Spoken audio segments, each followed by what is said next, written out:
Hello student, this is Shaheen and in this particular lecture video I am going to discuss some important topics of macroeconomics।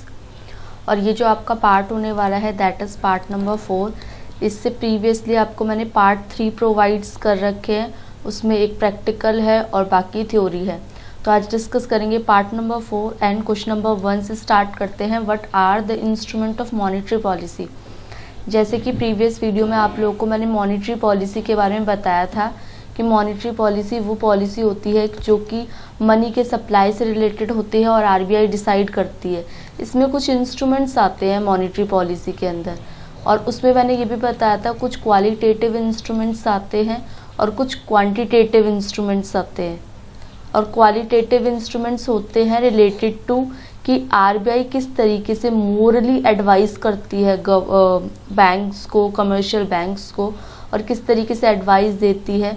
और quantitative में जो RBI है वो अलग अलग tools के थ्रू, जो अलग अलग टूल्स होते हैं जैसे कि आपका सीआरआर, एसएलआर, ये डिफरेंट टूल्स हैं, इनके थ्रू किस तरीके से जो आरबीआई है वो चेंजेस लेके आती है, इनके बारे में अब one by one more detail में डिस्कस करेंगे।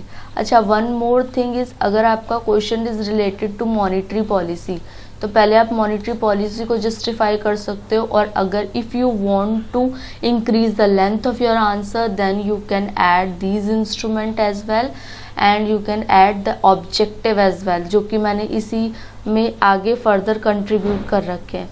तो इंस्ट्रूमेंट ऑफ मॉनेटरी पॉलिसी कहता है कि सबसे पहले क्वांटिटेटिव और क्वालिटेटिव इंस्ट्रूमेंट होते हैं।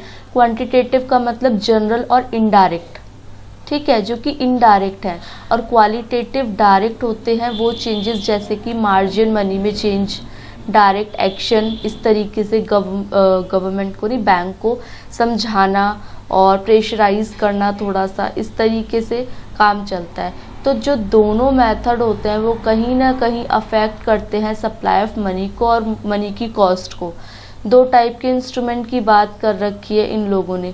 क्वांटिटेटिव को न्यूमेरिकल से रिलेटेड है, मींस डेटा से रिलेटेड है, क्वालिटेटिव क्वालिटी से रिलेटेड है। अब इसके पॉलिसीज डिस्कस करते हैं कि वन बाय वन बोला क्या है। जैसे कि मॉनेटरी पॉलिसी को डिस्कस किया गया है जनरल क्रेडिट कंट्रोल।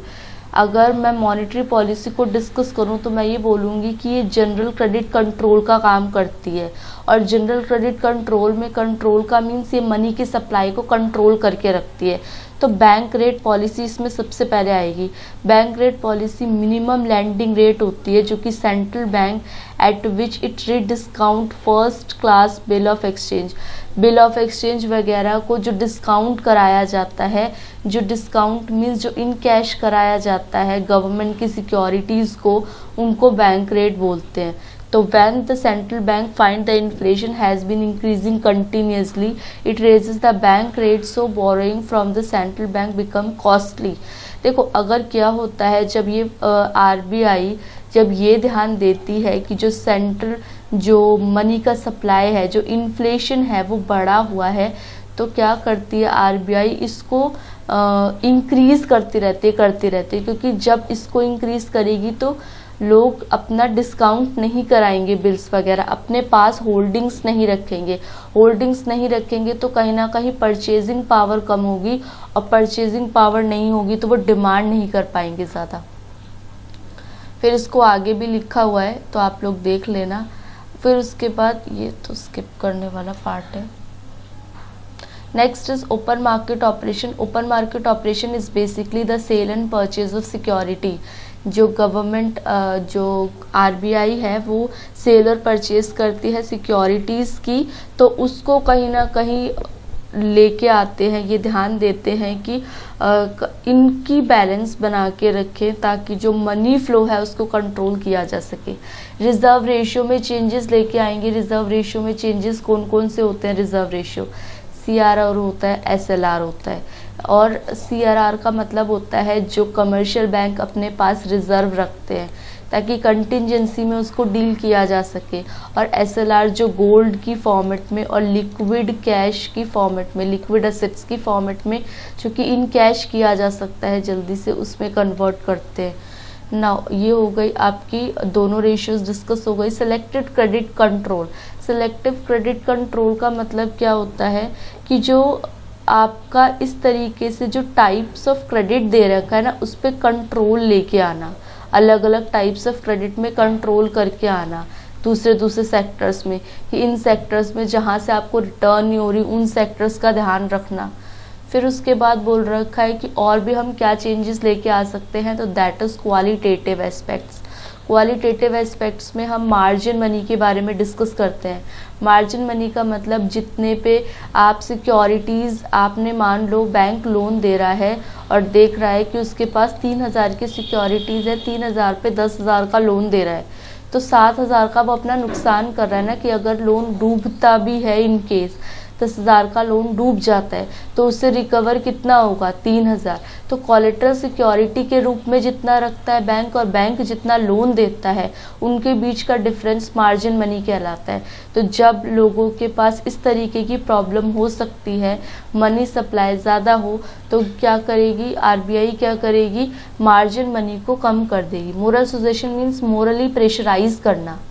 ठीक है, अब यहाँ पे कुछ ऑब्जेक्टिव्स लिखे हैं मॉनेटरी पॉलिसी के, जल्दी जल्दी इसको डिस्कस करते हैं। ऑब्जेक्टिव्स ऑफ मॉनेटरी पॉलिसीज, ये कहीं ना कहीं प्राइस को स्टेबल करके रखता है, प्राइस को कंट्रोल करता है अगर प्राइस में फ्लक्चुएशन आ रहे हैं तो, क्योंकि ये कहीं ना कहीं इन्फ्लेशन को देख के वो चलता है इसलिए। Controlled expansion of bank credit, bank credit ज़्यादा नहीं हो, अगर इन्फ्लेशन है तो बैंक क्रेडिट कम करेगा, अगर मतलब जो डिफ्लेशन का केस है उसमें लोगों को ज़्यादा पैसे देगा।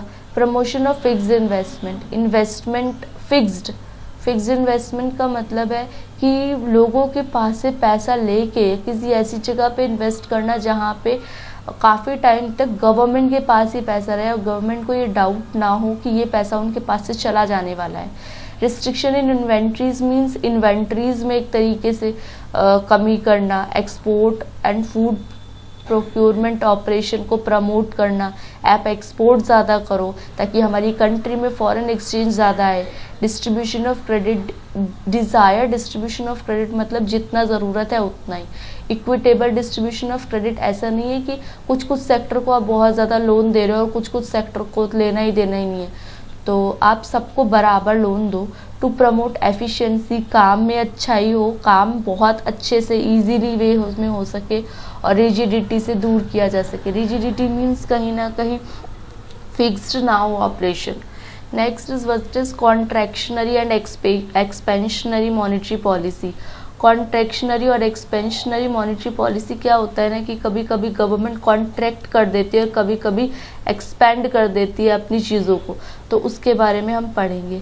एक्सपेंशनरी मॉनेटरी पॉलिसी को फोकस किया गया है increasing the money supply. Simple सा वर्ड याद रखना है आपको, एक्सपेंडिंग मीन्स इंक्रीज करना, ठीक है, और इसको इजी मॉनेटरी पॉलिसी भी बोलते हैं।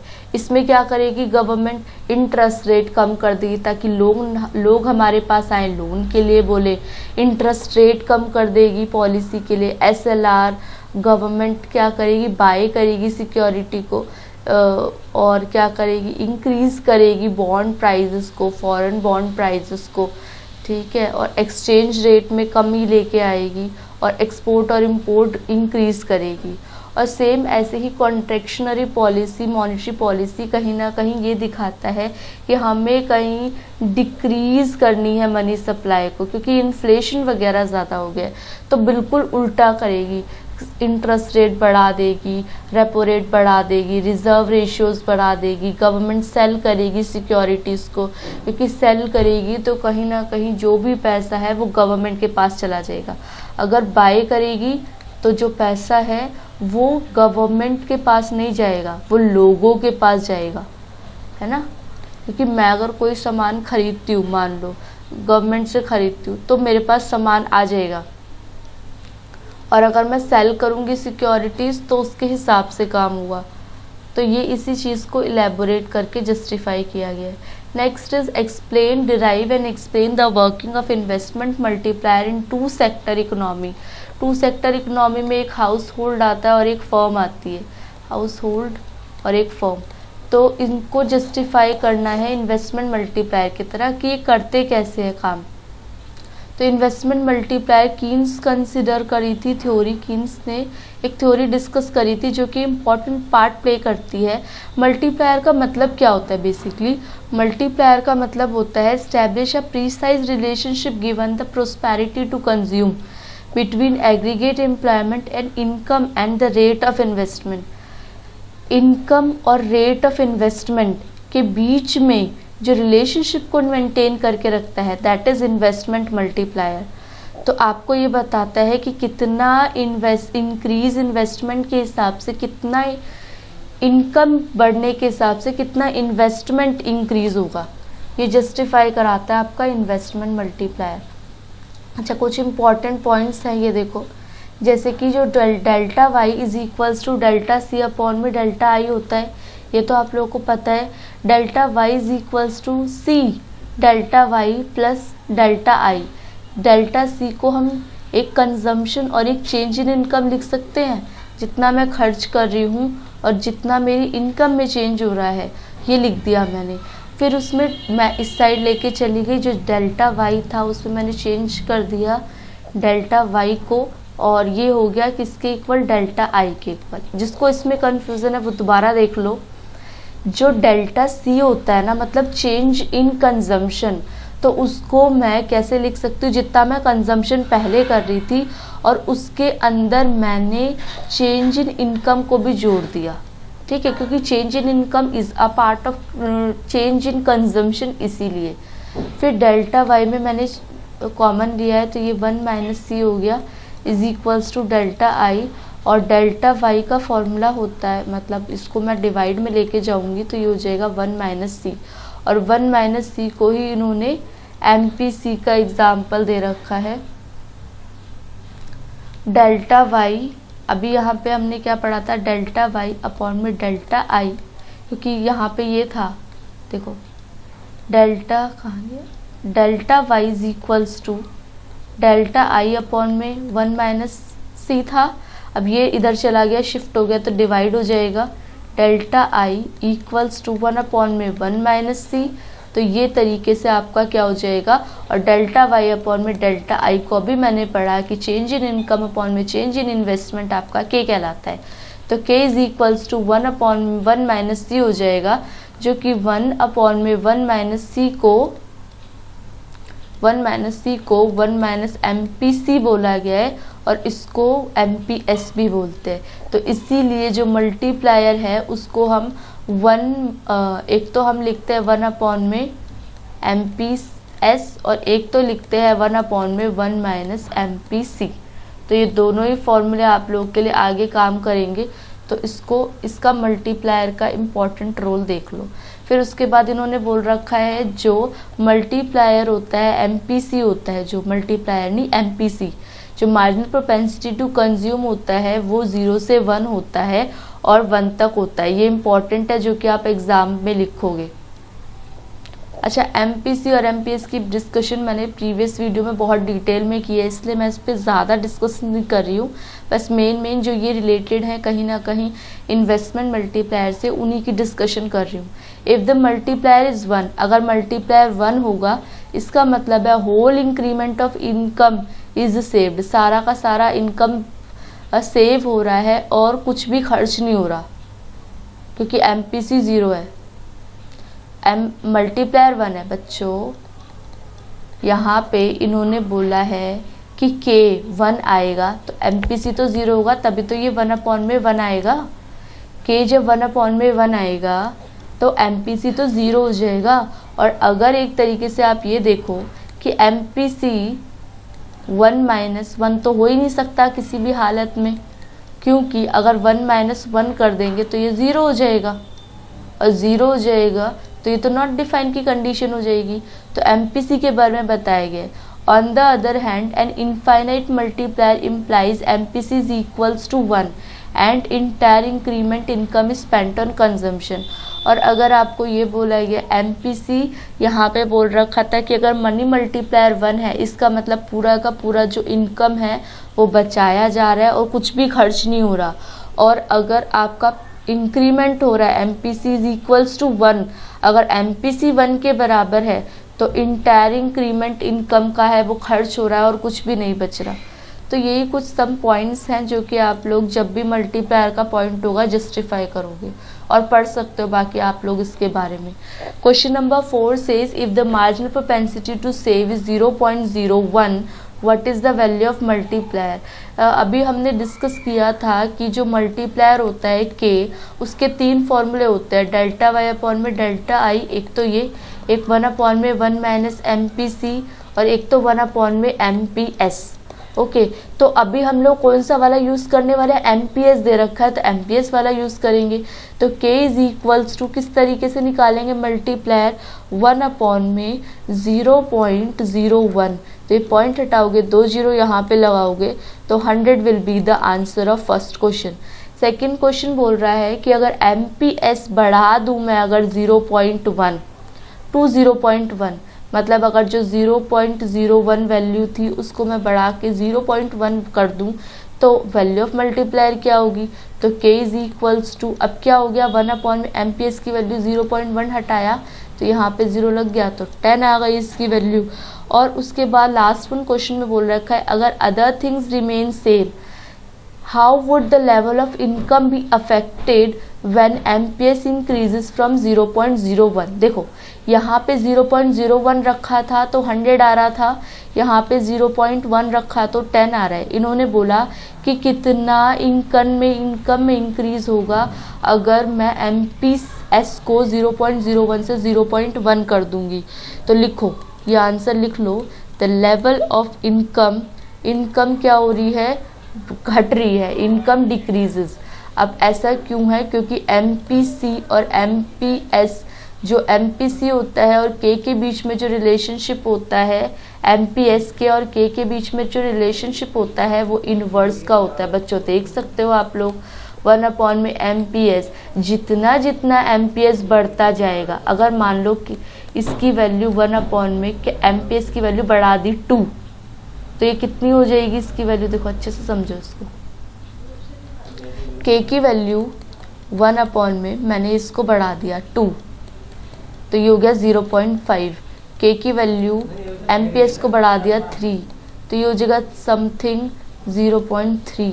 K की वैल्यू बढ़ा दी 1 अपॉन में 4, तो 0.25। तो आप लोग को समझने वाली बात ये है कि K घटता है जब भी MPS बढ़ता है। तो ये डायरेक्टली क्लियर हो गया कि इनकम जो होगी वो डिक्रीज करेगी, इंक्रीज नहीं करेगी। नेक्स्ट इज डिफरेंस बताना है फाइनल गुड्स और इंटरमीडिएट गुड्स के अंदर। फाइनल गुड्स का मतलब होता है वो गुड्स जो कि बाउंड्री ऑफ प्रोडक्शन को कंप्लीट कर चुके हैं और वो डायरेक्ट कंज्यूमर के पास पहुंचने वाले हैं।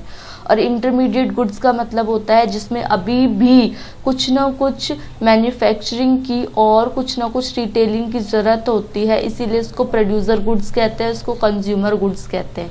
The most important thing is, in other words, intermediate goods are used for processing final goods। intermediate goods use किए जाते हैं final goods, मतलब intermediate goods के बाद वो final goods बनते हैं। पहले intermediate goods ही होंगे, उसके बाद वो final goods बनेंगे, इसके बारे में बताया हुआ है। फिर आगे देखो, फाइनल गुड्स की डेफिनेशन दे रखी है यहाँ पे। सबसे पहले फाइनल गुड्स वो गुड्स होते हैं जो कि मैन्युफैक्चर किए जाते हैं कंज्यूमर को डायरेक्टली, और इंटरमीडिएट गुड्स वो गुड्स होते हैं जो कि प्रोड्यूसर को डिस्ट्रीब्यूट किए जाते हैं। फिर आगे देखो, फाइनल गुड्स को हम फिनिश गुड्स कहते हैं क्योंकि इनका अब और कुछ भी काम नहीं रह गया, ये कंप्लीट है। फिर इंटरमीडिएट गुड्स वो गुड्स होते हैं जो कि अभी अनफिनिश गुड्स हैं, पार्टली फिनिश हैं, अभी पूरी तरीके से कंप्लीट नहीं हुए।